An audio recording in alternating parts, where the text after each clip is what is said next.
Live from Pier 3 in San Francisco, welcome to Bloomberg West, where we cover the global technology and media companies that are reshaping our world.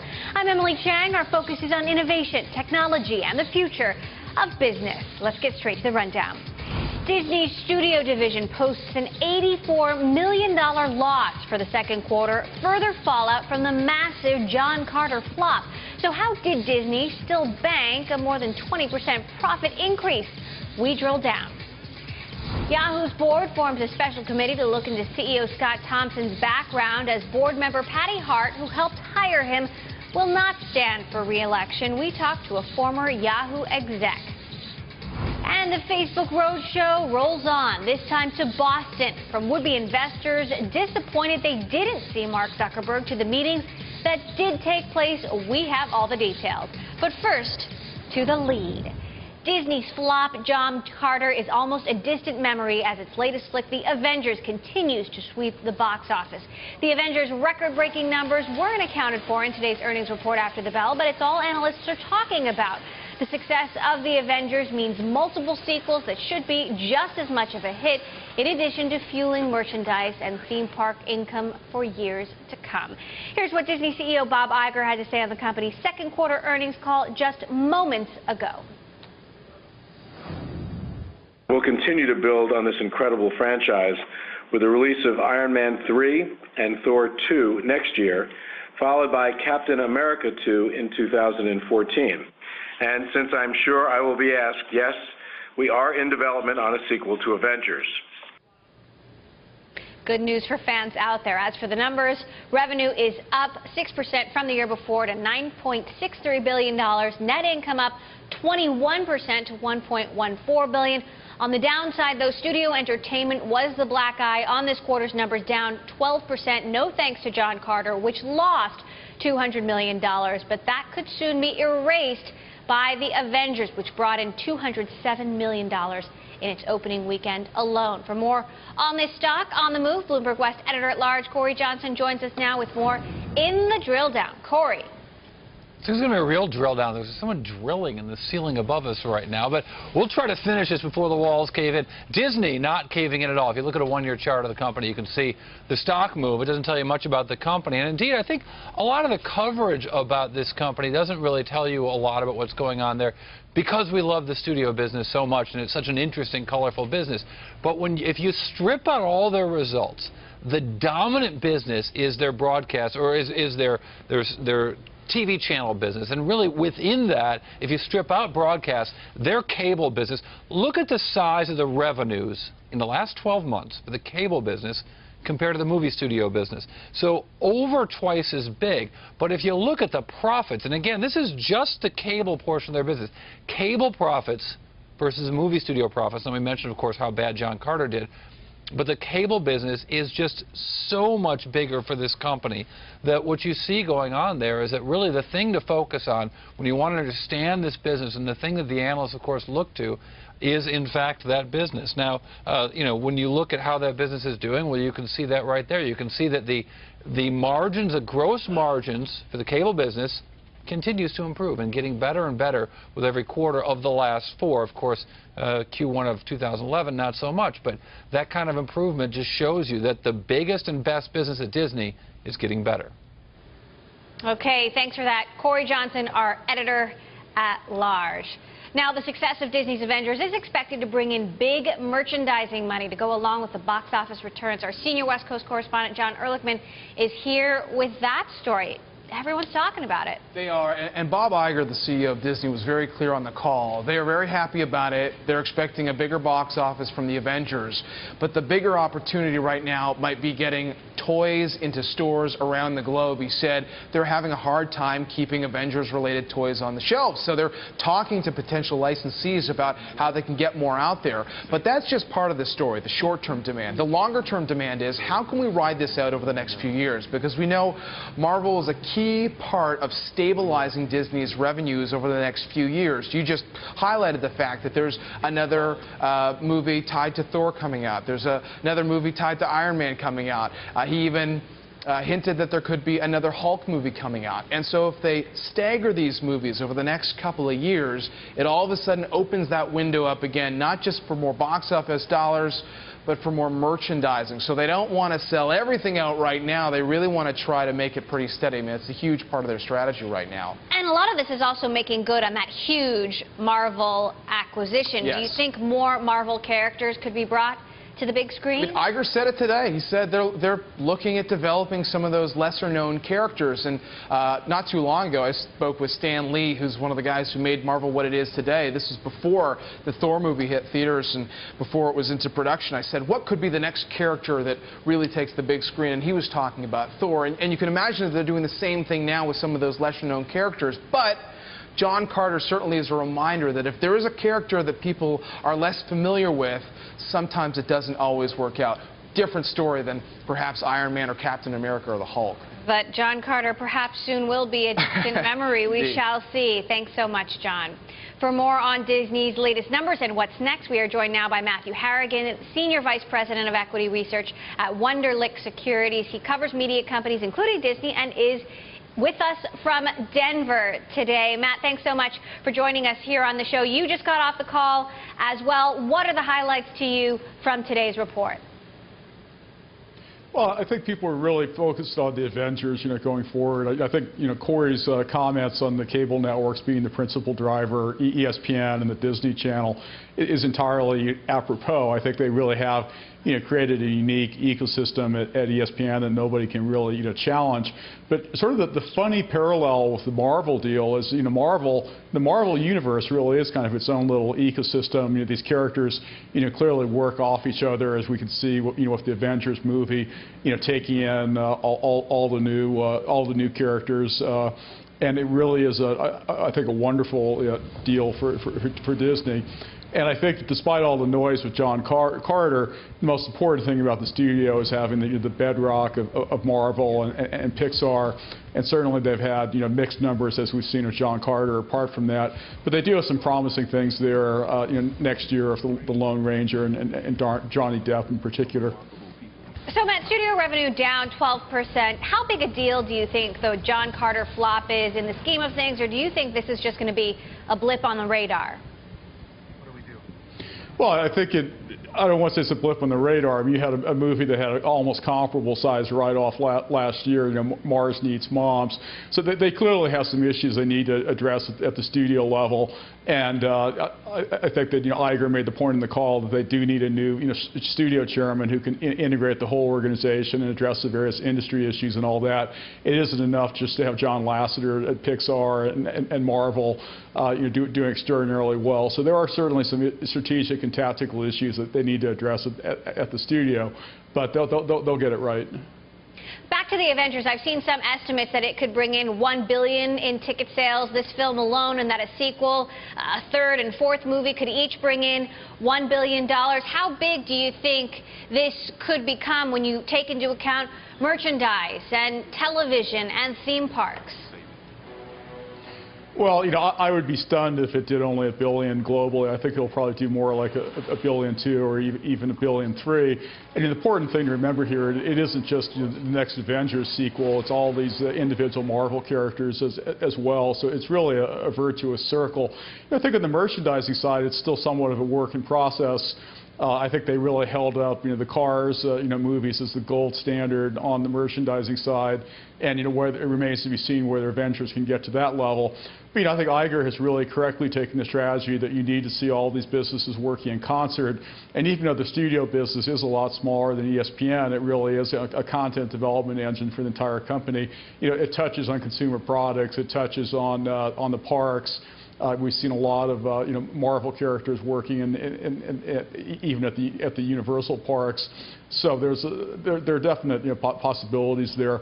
But I think the content at Marvel is so rich. Management was asked on the call, do they need to buy back X-Men from Fox, or I think implicitly Spider-Man from Sony Pictures. I think the answer is they have so much to work with here that it's just a gold mine of content for Disney that is pretty predictable in terms of the results. Okay, well, lots to watch out for with Disney. Matthew Harrigan of Wunderlich Securities, media analyst in Denver, thanks so much. And tune in later this week when Bloomberg will be going inside Disney with an exclusive interview with Disney CEO Bob Iger. That is all day Friday on Bloomberg Television. Coming up, Yahoo CEO Scott Thompson's problems seem to be just getting bigger as Yahoo appoints a special committee to investigate his resume. That story is next.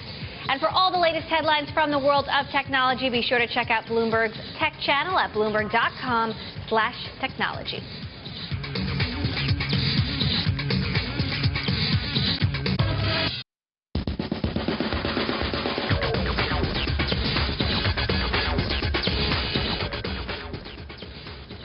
Welcome back. I'm Emily Chang.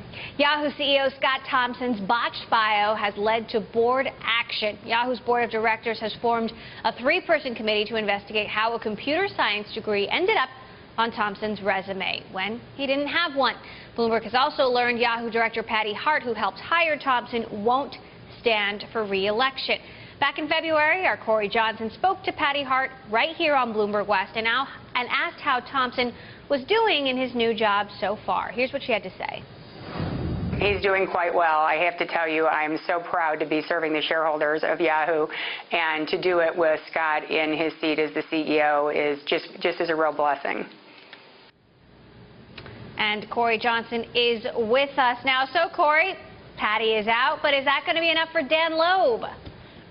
Well, surely not. In fact, he wasn't demanding her ouster. He was demanding the CEO's ouster and all the documents that led to the CEO's hiring. He's also, of course, very importantly, demanding that his guys, and he himself, Dan Loeb, be put on the board because this board has a history of making boneheaded decisions and hiring one CEO after the next. He called it months ago saying this is not a board that deserves the benefit of the doubt. Now, if you look at Patty Hart's suggestion is that she wants to go to her business and run her business full time. But let's take a look at sort of what her other family is, that she wants to spend more time with her other work family, and that being IGT, which is the largest of the slot machine companies in the U.S. It's based in Reno, but does a lot of business, of course, in Vegas and at slot machines all over the world. She was a director at Korn Ferry International, but is no longer. That's, of course, quite ironic. Korn Ferry International is a great, is a big human resources firm and places a lot of job candidates a lot of places, and presumably they know how to check resumes, something Yahoo wasn't able to figure out. She was also a director of a company called Lynn TV. So she has made a career out of being on boards and being involved in technology-like businesses. So, Corey, is it fair for Patty Hart to be taking the fall here, or are we going to see more casualties? Well, I mean, this is the simplest of tasks for a board of directors to make sure resumes get checked. And indeed, you know, they all have their own resumes, and there are some issues about Patty Hart's resume as well. Let's take a look at that resume as it goes, at her work resume at least. If you look back at what she did, she was CEO of a company called Excite at Home. Well, Excite at Home went bankrupt. Before that, she was at a company called Velocity, and before that, she was at Sprint in a marketing role. And, of course, Dan Loeb, the activist shareholder who started all of this, has questioned many of the board members' credentials in general, Patty Hart being one of them. Corey Johnson, thanks so much. Now, as the Yahoo board reviews Thompson's record, he's apologized to employees for how much the debacle is affecting the company, but he hasn't said a single word about how the extra degree ended up on his resume in the first place. In fact, in an interview conducted 3 years ago by the radio show Tech Nation, he didn't correct the interviewer when she stated that he had a computer science degree. Your bachelor's degree is in accounting and computer science. Now, from both of those, I mean, that's pretty obvious, that's PayPal. What are the most important things you learned? Yeah. You know, I think, and I mention this to young kids when I'm on campus, and my son, who I was just talking about at Santa Clara, what I'm happiest about in my background is if you work in technology, you're trained to solve problems. Joining us now to talk about what this means for morale at Yahoo is Jeff Bonfort, a former Yahoo vice president. He is now CEO of the email startup Zavni. Jeff, welcome back to Bloomberg West under very unusual circumstances here. It is certainly pretty damning to hear him in an interview not correct the interviewer when she says he has a computer science degree. I mean, what's your reaction to this as a former Yahoo employee? Sort of feel two ways. Like, you know, you just wish that Yahoo could stay out of the news for a little bit. Doesn't seem like news has been good to Yahoo recently. They need a little time to just kind of do some work. So in that way, it's a little depressing to hear it. It's a no-win situation. There's just really no way this is good. if you think about it, if you have really sort of passionate employees that still have some of that passion, this is deflating for them. If you have employees that are frustrated or even bitter about recent layoffs, this just really reinforces that emotion. Right, and this is going down just as layoffs. He laid off 2,000 people just a few weeks ago. Literally, the layoffs are going on every day. They were announced and not done, so Friday was when they were still doing layoffs last days for many employees. So what are you hearing from the inside in terms of what this does to his credibility? You know, a lot of engineers are very principled guys and women, so this kind of stuff is black and white for them. They don't see any sort of gray space. They consider this lying and this is it. For many other people, they just consider this just to be such a silly thing. He didn't need a CS degree to get the job. You don't even need a degree to get a job of any type, you know. Steve Jobs didn't have a degree. Gates dropped out. So did Mark Zuckerberg. Mark Zuckerberg. It seems like a degree might actually work against you. So I wouldn't, Stonehill College is not the best place to go. I don't think I would draw, I mean, if he's drawing attention to that, it's not necessarily bolstering up sort of his credentials. It's more the principle of the thing. How did something that didn't happen end up on his resume? It looks bad for him. It looks terrible for the board because it's not like this was an elusive fact you had to track down. This was just right there, super easy. You would have caught it in a few minutes. The fact that they have to put a 3-person team together to go research it, this feels like a 5-minute problem for the person to say, I didn't check it. So what do you think should happen here? I'm sort of of two minds on this one. You kind of want it to go away and Yahoo to get back to business of doing the process of repairing itself, and losing a CEO and going to look for another one seems like a pretty painful process. He's already started to implement at least some parts of his strategy. I don't know that we know his vision yet, so it's hard to say what we're missing. But a delay in that process, starting a new look for a new CEO, is just going to delay what Yahoo needs to do, and so in that way it's terrible. That said, what do? I don't know if there's any way to sort of easily recover from this, and certainly for the board it's going to be difficult. So what do you think about Dan Loeb, the activist shareholder who's been making a lot of noise, who uncovered this pretty easy to uncover detail, and he wants to be on the board of Yahoo. He wants his candidates to be on the board of Yahoo, and he has very negative things to say about Thompson and other board members. Yeah, well, Dan is not, I mean, from a Silicon Valley perspective, he's not the kind of guy that I would want on my board. First of all, bankers are not going to bring a tremendous amount of value when a company has a product and technology thing that has to overcome. I saw the board that he wanted to nominate. There was a lot of media players. This is, from my perspective, not the strategy. Yahoo should take on a heavy media bias. To me, that's the Fox Interactive Media approach to the business, which I don't think works long run. So for me, I don't like the approach he's taking. I don't generally want bankers to be the one driving strategy for a tech company. Who should be driving strategy? Yeah, they need some hardcore technology people in there. You know, there's great former CEOs out there. Sun has a ton of talent that was there for Sun that can come in to really bolster up on the technology side. There's amazing consumer internet people from even old Yahoo out there that could be great participants. There's amazing VCs in the Valley that can really help Yahoo get some of its mojo back. So, well, we shall see if some spots open up. This is far from over. Jeff Bonfort, CEO of Zobni, thanks so much for sharing your perspective on that as a former Yahoo vice president. Up next, Facebook hit the road today, meeting with investors in Boston. This is the second day of the roadshow, and the big question everyone is asking, did Mark Zuckerberg actually show up? Find out later on Bloomberg West.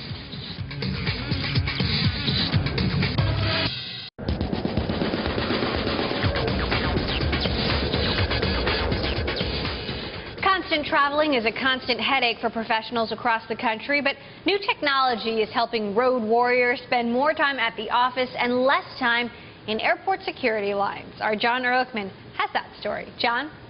Emily, every week the folks over at LinkedIn join us to look at the data behind the polls that they're doing. This week it's all about those darn baggage fees. Francesca Levy is the editor of LinkedIn Today. She's in New York. Francesca, I've never gone to the airport and seen somebody say, hey, baggage fees, awesome. So excited to pay those, which plays into this poll that you have this week. And the question was, have your business travel needs changed given those extra fees and the headaches, etc.? And overwhelmingly, you heard from people who said, yeah, we're not traveling as much. Tell us about it. Yeah, we use the sort of new baggage fees that are being added as a jumping off point to ask people about their travel habits. And by far the most popular answer that people had to this poll was that they're traveling for business less than they used to be. And boy, do people not like traveling for business. We heard a lot of that in the comments. People were really vocal about it. And it was interesting because you might think that the reason people were traveling less for business would be, you know, economic reasons having to do with companies trying to save costs. But nobody attributed it to that. Everybody who described traveling less said that it was because they hate traveling so much. The new TSA procedures, the new fees, just all of the hassle. Some people said, I used to love flying, and now it's just the thing I try to avoid the most. Don't. And yet technology does factor into this. Here's a response from Rennie Allen, who says, online collaboration tools have gotten much better in the past few years, and I find I can do much more remotely now. So there's an example of, if you've got the choice, thanks to technology, you stay at home. Yeah, people said they travel less for two reasons. One, just because they don't want to, and two, because they have the option of doing it from home. And depending on the kind of job you have, some people are really a lot more able to use online collaboration tools. People dropped the names of, people talked about Skype, Google+, just using plain old-fashioned email, all the different ways that they keep in touch with their colleagues. And people, especially who worked in the tech industry, said, I can do everything I need to do from home. In fact, sometimes it's harder to work when you're traveling because, you're in a hotel and you have a terrible broadband connection and you can't do the work that you flew wherever you've flown to do. Exactly. So did you get a sense whether or not it was the technology companies that are allowing their employees to stay home more often than not, or it was basically everybody? It definitely seemed like it depended a lot on your job function and on the kind of company that you work for. There were some people that said, I'd love to travel less, but I work in a customer-facing industry, or I'm a consultant, and so I've got to sit face-to-face with the people that I work with. But people who are in IT said things like, I don't need to sit with people even when we're in the same office, so why would I need to fly to go see them? Before we go, you also track the top trending technology stories through LinkedIn. One today is on the economics of the cloud. This is a Bloomberg story about the fact that the cloud is great, but as far as saving money, it's never for sure. Yeah, this was one of the most popular stories in the tech industry today on LinkedIn. And basically, people are saying, oh, I hear so much about the cloud and how it can save me so much money. And the fact is, it's not a one-size-fits-all solution. Not all cloud solutions are the same, and some people have sensitive data they might need to keep in data centers, and so it's really a lot more complicated than that. Hey, Francesca, thanks as always for joining us. Francesca Levy of LinkedIn Today. Emily, back over to you. Thanks, John. Facebook is on the road again. We will have inside details from the roadshow next on Bloomberg West.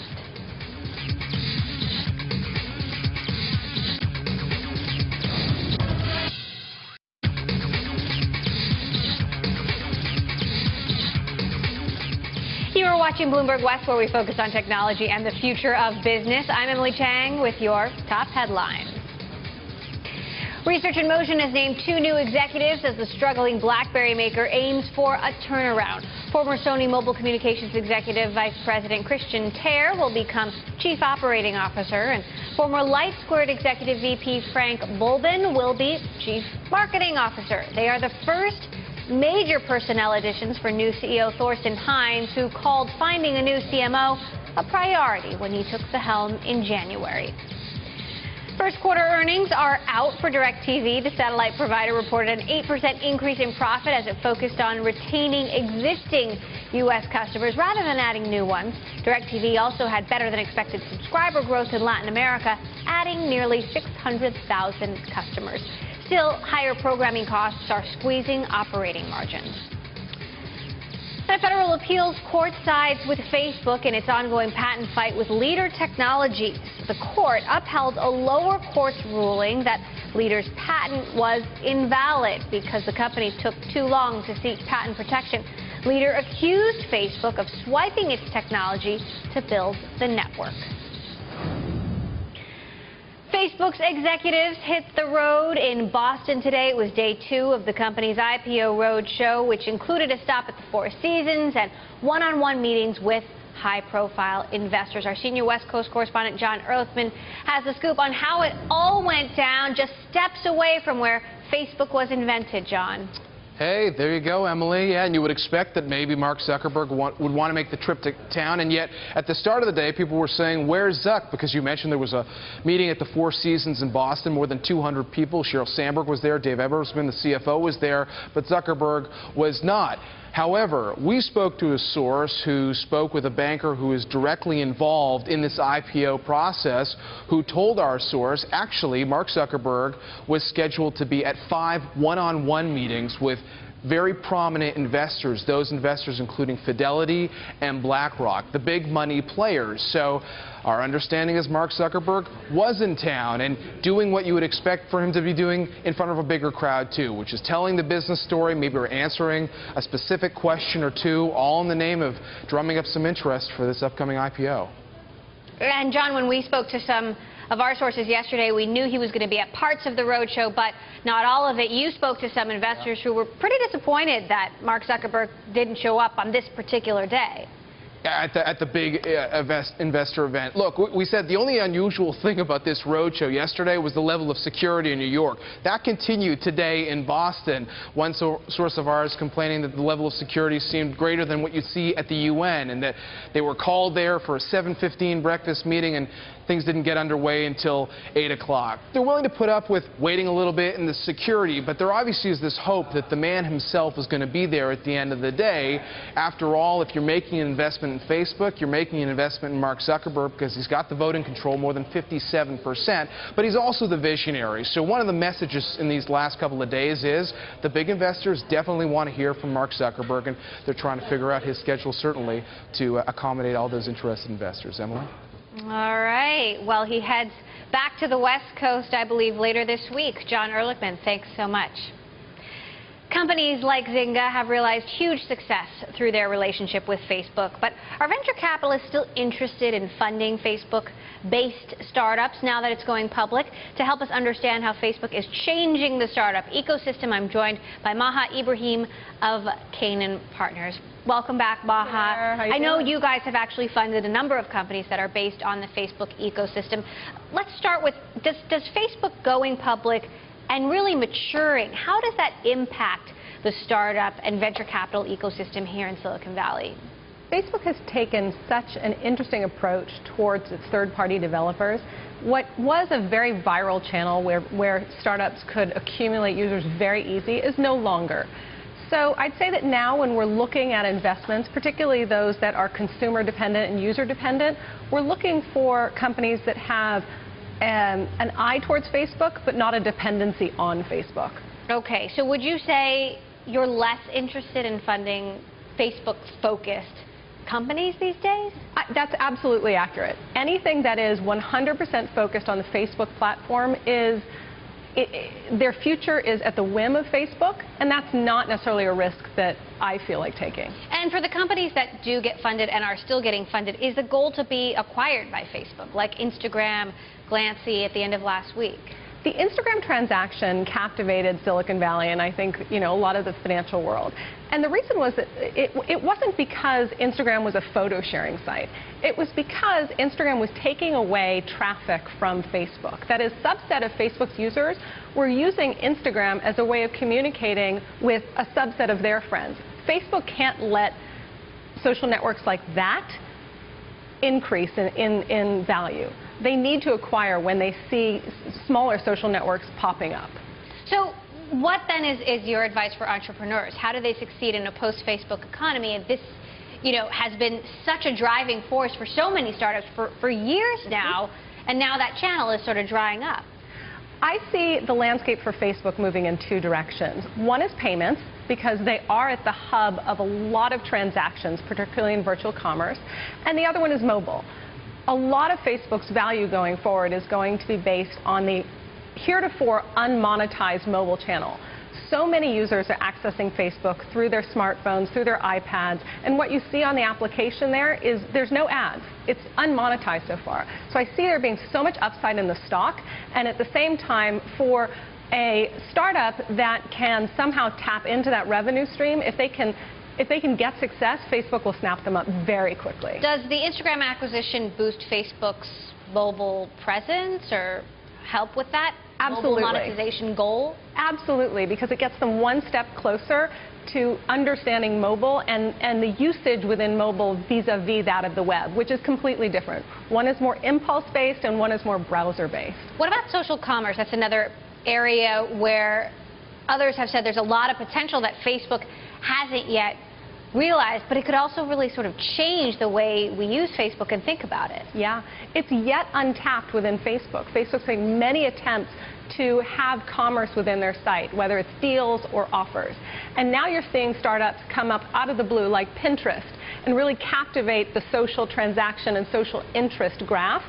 I wouldn't be surprised to see Facebook make a move in that direction. At a certain point, is there only going to be so many things that Facebook can do well? Is there going to be a sort of saturation point where, you know, they just can't do everything and another network is going to take care of that?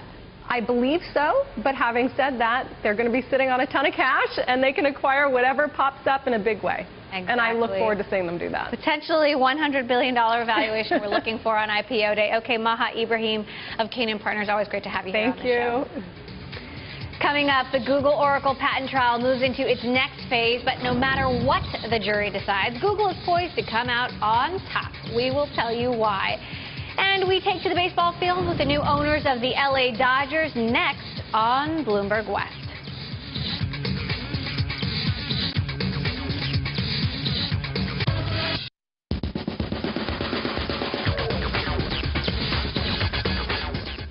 Welcome back. I'm Emily Chang. The court battle between Google and Oracle has now entered its second phase, but are the $1 billion in damages Oracle is seeking already off the table? A jury came back with a partial verdict yesterday. Google was found guilty of infringing Oracle's copyright when it created Android, the Android operating system, but the jury couldn't determine whether such infringement counts as fair use. That's why Google may already be a winner here. Our editor-at-large, Corey Johnson, is here to break it down for us. We talked yesterday about how this was confusing, a confusing verdict, and even still today, we're getting sort of more information and analysis about what this verdict really means. Well, and the judge came out, I think probably during our show, because we didn't know as we went to the area yesterday, Pat Walravens, great guest you had on yesterday, who's actually a lawyer and the perfect guy to get on this, covers Google, knows the business, covers the law. You know, the way to look at this trial is through the two parts. So there are the patents. We understand what a patent is. The Sun Microsystems guys invented the Java software.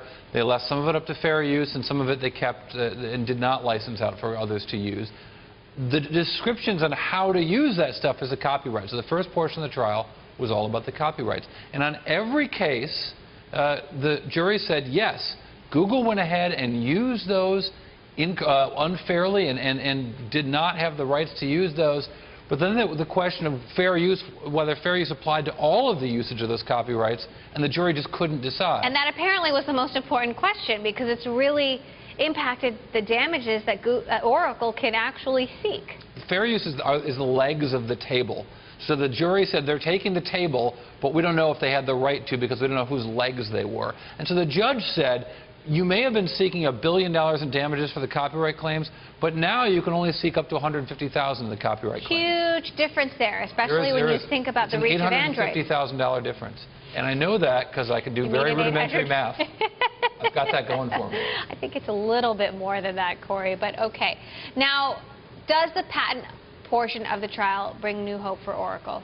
Yeah, so the patent portion of the trial continues now, and the same jury is going to decide about patent infringement here. And so Oracle can bring its case in the patent infringement. And it's unclear as to how much Oracle can ask for now, because they did bring up the $1 billion figure as it related to the copyright. The patent infringement's an open question right now, and the same jury that has already shown that they think that Google unfairly used all these copyrights is now going to decide about the patents. Okay, Corey Johnson, thanks so much for clarifying. We'll continue to, of course, follow this trial day by day. Now, the Los Angeles Dodgers recently made sports history. The baseball team was sold to a group including Guggenheim Partners and Magic Johnson for more than $2 billion, a record price for a sports club. The deal also has connections to Hollywood. Our John Ehrlichman is back with that story. John, what can you tell us? Emily, Peter Guber has produced some of Hollywood's best-known films, from Batman to Rain Man. He's also a big sports investor, part owner of the Golden State Warriors and a number of minor league baseball teams, and now the LA Dodgers. I caught up with him at Dodger Stadium to talk about the landmark deal. What kind of investment do you have personally in the Dodgers in this whole thing? I have more than a Snickers bar. The price tag of the Dodgers has gotten so many headlines, $2 billion. Was there anybody in your circle of friends who said, Peter, what are you doing? Well, I didn't pay $2 billion. Fair enough. Disabuse you of Fair that. enough. You know, most of the folks in my circle who see me go buy the Warriors or buy baseball teams or hockey teams or make movies realize that I'm a conscious business person. You know, after all, this is show business. It isn't show. Obviously, the price tag for the team, though, has a lot to do with the TV rights, and those rights are going to be up at the end of the year. What are your expectations on what will happen there? I think Stan Kasten, who runs the operation here, is a very formidable soul, and the ownership people who understand that business will support him in looking at every option. Right now, their arrangement is with Fox, and I think they enjoy that arrangement, and I think they'll live up to that arrangement, and hopefully that will bear fruit. What will be down the road, I couldn't tell you. Too early, too soon, and the idea is live up to what you got right now. What about your role in this group? I mean, you are the entertainment guy, so what is your hope for what you'll do as a part owner? Well, I think what I'd like to do is bring intellectual capital to it, experiential capital, reputational capital, and bring my resources and resourcefulness to it, and be part of the team. Engaging the management. I think you understand your role as an owner is one of an advocate, an apostle, an evangelizer for things you believe in, and then ultimately you'll make the decision. And if you don't have the good management there to make those wise decisions, you're in trouble because you're not the management. When we look around this historic facility, is there anything that we can expect to be goobered, if you will, in the next little while? No. Not touching it? No. My job is to honor the team, honor the field, honor the place, and then try to be a spokesperson and a value proposition to the management. You're used to working with a lot of Hollywood stars, and now you're working with baseball stars. Some of the guys on this team are locked up, like Matt Kemp. Andre Ethier's a guy who's got a contract that is expiring soon. Is it important to keep him in the Dodger blue? At the end of the day, your talent is your most critical resource. It's the choke point in the whole thing. It's relatively inelastic talent in every theater, movies, television, music, and sports.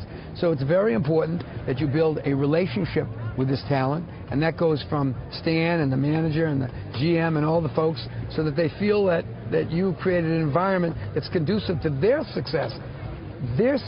What about the business itself of at a certain point, you know, could you see yourself selling your baby? Definitely not. I've already done all my sales. You know, I did Casablanca, I did Polygram, I did our other company that we sold to Sony when I went there. So, no, this is, if I say this politely, with the Warriors, with the Dodgers, with movies, with the television, with all the things that I do, sports media that we have, movies and television and sports. This is my third act. I'm going to enjoy every single bit of juice in it and be at the front end of the parade and really give a great contribution to those people that are involved with me. So I'm here to stay. No sale sign on my thing. So what do you think? Pretty exciting. Yeah? Here's Don Newcomb. How about that? How about that, indeed? Have you picked your... Don, get in there. Hit a few.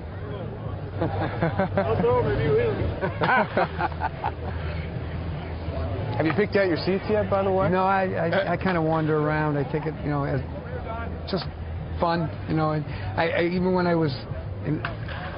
I'm up north in the Warrior games, I walk around a lot. I just like to see how the fans and other people react to everything. John, could there be any changes to this ownership group now? Well, we had heard Michael Milken actually would be interested in joining this group. I asked him about it. He didn't deny it. He didn't say that Michael Milken is joining, but he did say he'd be interested in having more people involved who can benefit the club. But he said he's got more than a Snickers bar invested here. I don't know how much they want to cut up that Snickers bar when it comes to the ownership structure. Emily? Okay, John Ehrlichman, thanks so much for that. Great story. We do have some breaking news to tell you about quickly. A California court has dismissed ProView's lawsuit against Apple. Of course, this is the company that filed to block Apple's use of the term iPad, saying ProView owned the rights to that term. Of course, this case very much still ongoing in China, where Apple tried to settle the case. ProView came back saying there's still a big gap between what Apple offered and what they want. We're continuing to follow that story, and we'll bring you any more news as it develops. We'll be right back with more of Bloomberg West next.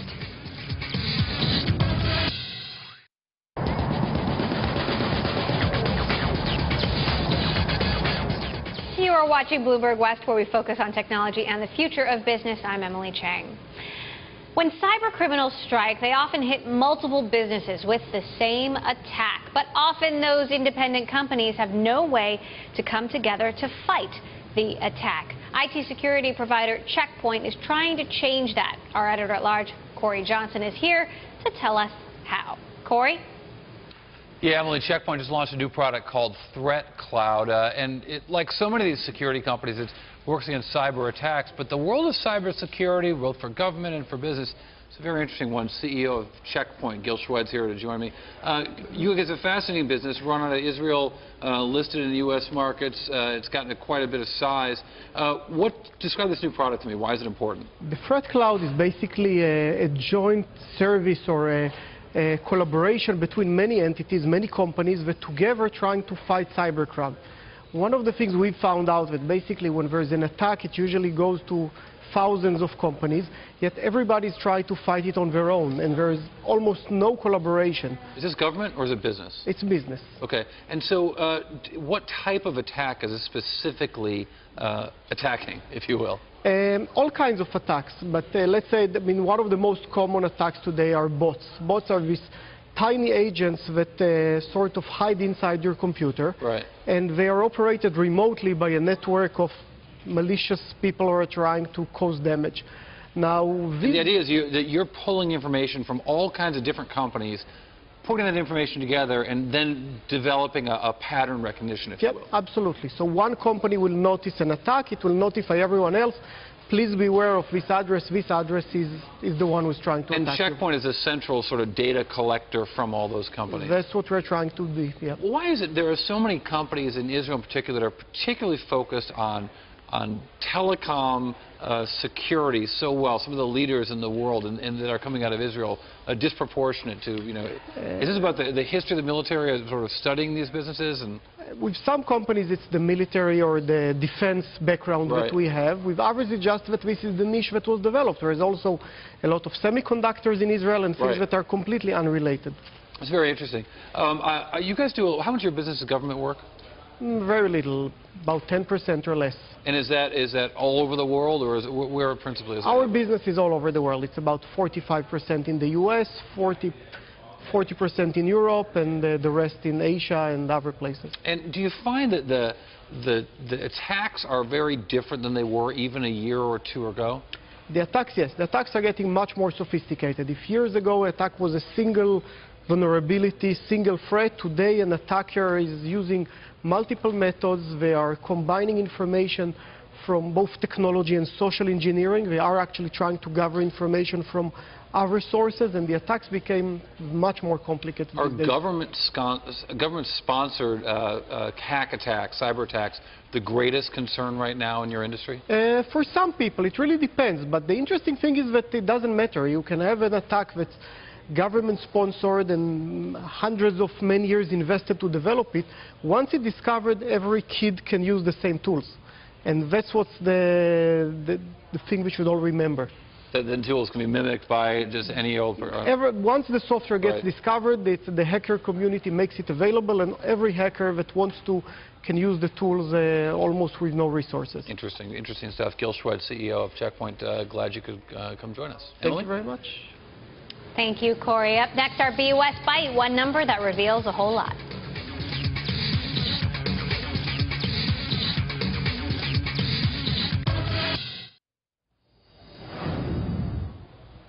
And now it's time for the BUS Bite, where we focus on one number that tells a whole lot. Corey, what do you got for us today? 84%. Now, that is the percentage price decline in the Patty Hart's company before she took Excited Home to bankruptcy. He said bankruptcy.